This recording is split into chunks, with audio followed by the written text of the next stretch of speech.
Hi guys, my name is Catherine. Welcome to the part 2 of the sons witch who joined a Christian high school. Now, in the last episode, for those of you who haven't watched the first episode of this story, of this true life story, please click on that link above to see the part 1 of this story so that you get into the picture of what exactly was going on in this witch's family. But let me just give you a summary. This son of a witch had passed so highly his primary education and he was supposed to join a high school. Problem is, this high school is of Christians.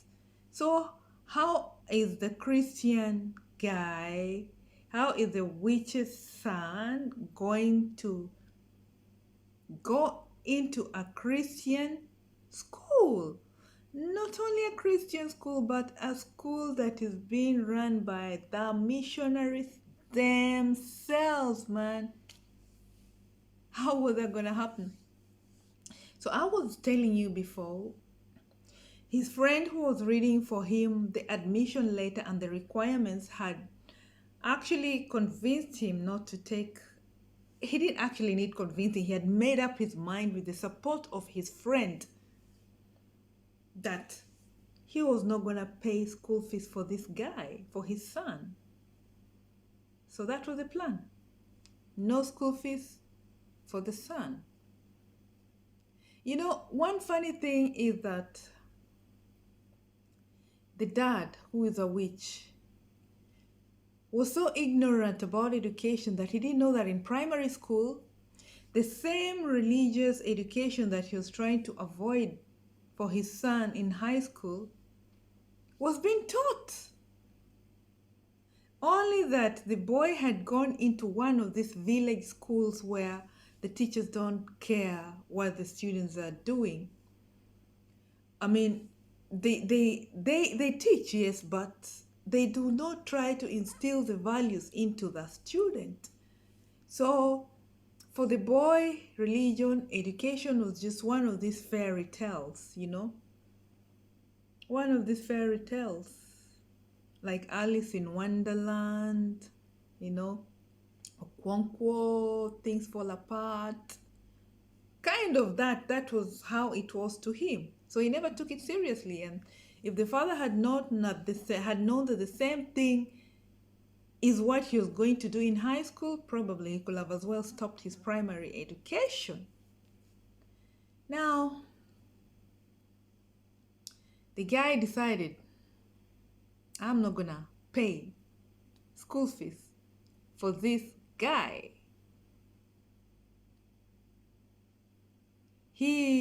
He was in a school before, the primary school, those schools where teachers leave their jackets in class and go out in the staff room to take tea and discuss businesses, or leave their jackets in class and go and run their kiosks, or you find the female teachers knitting sweaters outside and the students are making kites in the class and throwing them around. And out of these teachers, maybe one is sympathetic and might come and give a few lessons or notes and walk out. That is why the father never knew what was going on in the primary. That's how he managed to go through. And since he was very sharp, he passed even with this kind of teacher in a village school. He passed very highly. Now, learning that it was a missionary school made even things worse. It made things worse. To make the matters worse, the guy received a letter from the priest. A priest came to visit him and dropped a letter. Not really visit him, but dropped a letter. And when he found out that it's actually a scholarship for his son, who he had refused to pay school fees for, he said, no, these things are getting too far. This guy is not going anywhere. No, the guy sat on the scholarship. He did not inform anyone. He did not inform anyone. On the other side, the guy had announced to the whole village, all his playmates, that he's joining the best school, as I had said earlier. Now, the days of going to school were moving closer, and he was getting more excited. But one funny thing Masinde realized is that his father is not making any move. Like, he was seeing other students who are joining high school, going for shopping with their parents, buying the uniforms, things like that, buying stationaries. But on his side, nothing was happening. It was like actually nothing happened. Yes, he remembered his father congratulated him before, but now things did not seem like, it looked like nothing was going on. The father was not making any move. Schools were to open the next week and nothing had happened. So the guy decided, Masinde decided, no, I have to find out from my dad what's going on here. I have to find out. So he told his dad, what am I supposed to, I'm supposed to get some things from school, I understand. Things like books, dictionaries, things like that. Wow, the father looked at him, was like, for what? It's a high time, my friend, my son. You took over my mantle. We have to start working together full time now. Because I don't think I am going to work for long. Maybe, you never know. I might be needed in the next supernatural world, maybe on a higher rank. You never know. I don't know how these people operate. But the world is spiritual. So this guy was like, Dad, is this a joke? Are you trying to play a prank on me or something? The dad said, no, this is the truth, my son. I am not going to waste money on colonization while I have taught you my own things. I have wasted my time to teach you how to do our stuff, the supernatural things, and it's not going to go to a waste. No, I'm not going to waste my energy like that, and my powers are just not going to be wasted like that. My mantle is not just going to be thrown away like that. You are my first son, and you're going to take over this work, and we have to start immediately. I think you have enough training by now. Now we can start working together. But Dad, I want to go to school, continue learning, then I want to become a doctor. The dad was like, a do what? A do what? My son, you're already a doctor. A witch doctor. My son, you are a doctor. A witch doctor. This guy was so shocked. He almost peed him. Masinde almost peed on himself because of shock, When you realize the truth is actually being told and the truth is actually not very good. So the guy was like, no, Dad, you're not serious. We're joking, yeah? We are just joking. Yeah, Dad? Mr. Masinde, his dad told him, no, my son, this is the truth. We have to start working together, and I'm not going to pay any money for you to go to any so-called school. For me, this is all colonization, indoctrination. So Masinde walked away, those things, you're floating in the air when you feel like you're floating. This is a dream. You want to pinch yourself for it to come true. Things were not going on like he had expected. And he was like, no, Dad, no, I have to do something. He walked out and was like, come to think of it, what's the use of my powers? I think I can go to high school by the use of the powers that he taught me. Maybe he went, set up his altar like his dad had taught him, and consulted the supernatural powers. You know what he told them? Demon, or whatever they call them. Once I go to this high school, I promise I will give blood sacrifices. I will have access to a lot of blood because I am going to be amongst a lot of people that I will be staying with. I promise you, whatever they do there at the altars, he was promising his supernatural powers, whatever they are, the demon, of course, that he was gonna offer blood sacrifices if only he makes it to the high school. You know, he was confusing the devil. You know, one thing about the demon is that he doesn't know our true thoughts. He doesn't know our true thoughts. He only knows our actions because of the way he has studied us. He cannot read our minds like God.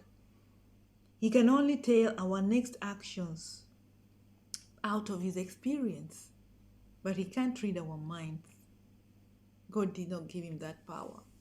So he only tempts people from the actions that they do. He knows that if I do this, this guy will do this, but cannot read our thoughts.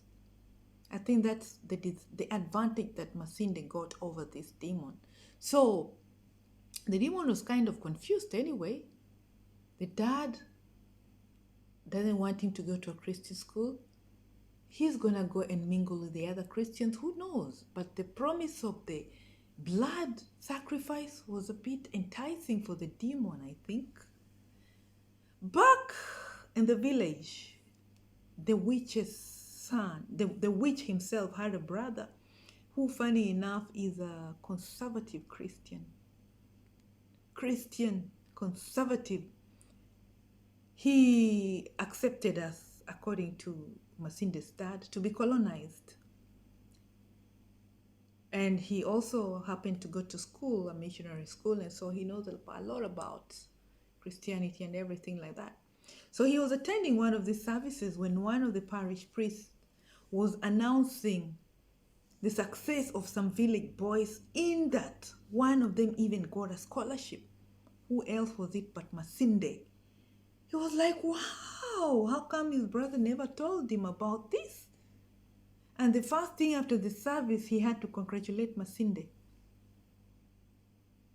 He had to congratulate Masinde. You know what he did? He went straight to his brother's house. He was Masinde's uncle. And the first person he saw was Masinde coming from his sacrifice. Of course, he didn't know what they do there.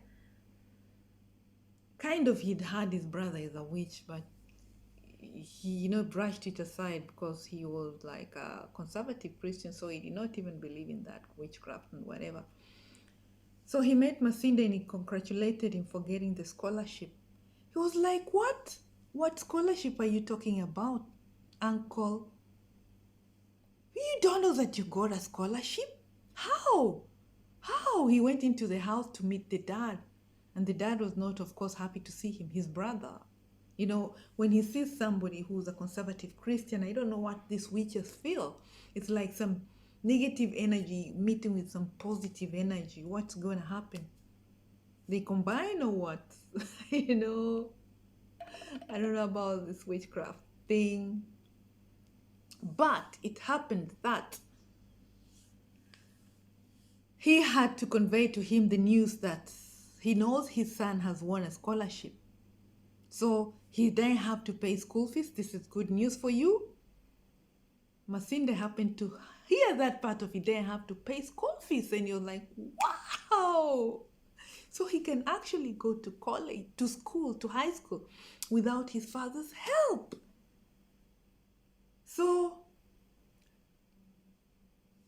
his dad realized that he'd already heard about the scholarship and things were bad. So what was going to be his next move?